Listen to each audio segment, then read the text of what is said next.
Sa usaping pagkain, bukod sa pagiging masarap, dapat din nating siguraduhin na malinis at ligtas ang ating mga kinakain upang mapanatili nating malusog ang ating katawan. Tama ka dyan, Patrick. Kaya naman upang bigyan tayo ng karagdagang kaalaman ukol sa acute gastroenteritis at kung paano natin mapapangalagaan ang ating mga tiyan. Kasama natin ngayon si Dr. Angelo Lozada. Magandang umaga po. This is Prof. Fee together with Patrick. Good morning, Doc.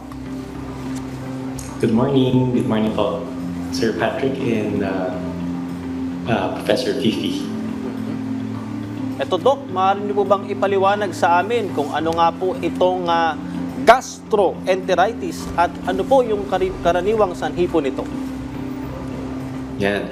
Pag sinabi po natin gastroenteritis, ito yung tinatawag na inflammation o pamamaga ng ating bituka, no? And usually, ang sanhi nito is pagkain ng kunyari contaminated food and water at being nai-infect tayo, no, from another person. No? So, ang mga primary symptom nito is usually yung pagtatae, tinatawag nating diarrhea, at saka yung vomiting. Alright, Doc, sino-sino po ba yung mga madalas tinatamaan ng sakit na ito? Karaniwan po ba yung mga pangyayaring ito ay sa mga bata ba o sa mga matatanda? Tell us more. Yan. So, all ages, no, lahat ng edad, pwedeng magkaroon ng gastroenteritis, no, kasi lahat naman po tayo nagko-consume ng food, no, so maaari tayong maapektuhan, no, lahat ng pwedeng ma-infect, no, from eating contaminated food, drinking contaminated water, or being infected from another person. Pero yun nga, medyo madalas din do sa mga kabataan kasi syempre yung mga bata, no, hindi naman din sila masyadong conscious with regards to yung mga simple hygiene practices, like for example washing your hands, no. So kaya common din po din sa mga bata kasi kung ano-ano lang po pinupulot nila at saka kung saan na pupunta yung kanilang mga kamay. Yun nga Dok, as much as possible dapat po malinis yung pagkain or yung tubig na ating pong iniinom, ano? Pero kapag nga po tinamaan nitong acute gastroenteritis, ano po yung mga paunang lunas dito, Doc? Yan. So, pinaka-importante dito is we have hydration, no? So, yun ang pinaka-importante sa lahat, no? Kasi ang pinaka-risk dyan is pagkakaroon ng dehydration, no? And then, syempre, yung mga dehydration episodes, nagkakaroon tayo ng mga complications, no? Kaya kailangan yung hydration ng unang-una sa lahat, no? So, pwedeng magsimula muna kunyari from oral hydration pag ang isang tao ay nakakainom pa, no? Or walang masyadong pagsusuka or masyadong pagsakit ng tiyan. If a person is able to intake, no, o makakainom siya ng mga fluids, no, na with electrolytes, yun ang una, no? Kung hindi man, nilalagyan natin ng suwero para magkaroon ng adequate hydration. Alright, Doc, pwede ba ang stress ang isa sa mga dahilan kung bakit pwede magkaroon ng gastroenteritis? Yung stress, usually hindi siya ang cause ng gastroenteritis kasi nga ang gastroenteritis ang nakaka-affect dito yung mga external factors, no? Kunyari bacteria, viruses, no? Yung mga toxins na i-ingest natin, no? So, ang stress nakaka-cause ng ibang gastrointestinal symptom, no? So, for example, gastritis, pananakit ng tiyan, paghapdi ng tiyan. So, yun, isang stress-related na gastrointestinal disorder po yun. Ayun, so may difference si gastroenteritis kay gastroenteritis, Doc. Gastritis. Gastritis, magkaiba yung dalawa. Okay.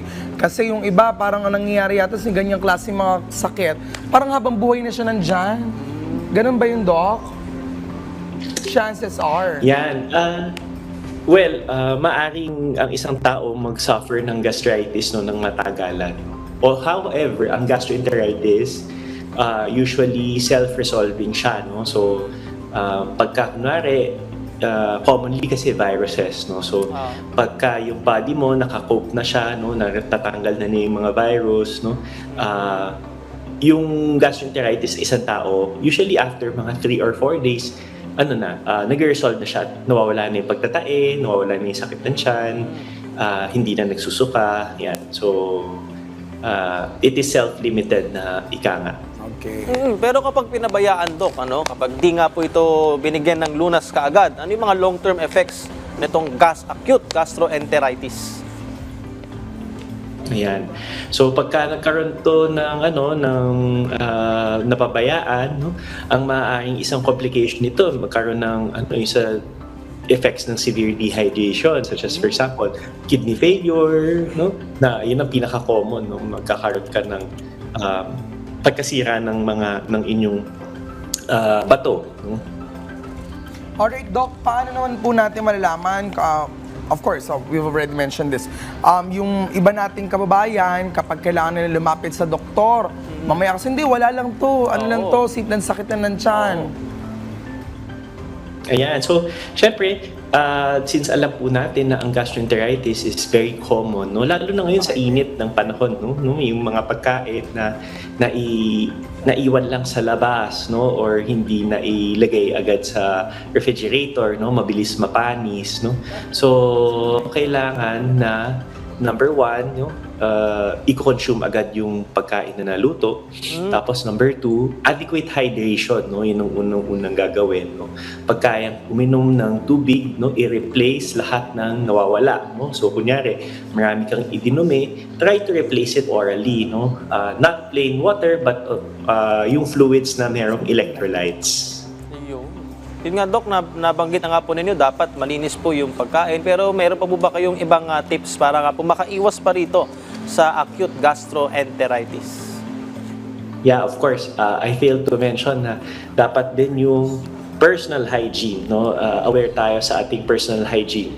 Importante sa lahat, bago tayo kumain, laging maghugas ng kamay, So, kung hindi man tayo makapaghugas ng kamay, make sure at least makapag hand rub or alcohol man lang, to make sure na yung kamay natin malinis. At saka number two, ensure natin na malinis din yung pinanggalingan ng ating pagkain, o yung pinaglutuan, kung safe yung source ng ating pagkain, kasi kung medyo questionable yung pinaglutuan or kung saan po galing yung ating pagkain, maaari tayong mag-suffer ng gastroenteritis, yung tinatawag na proper food handling.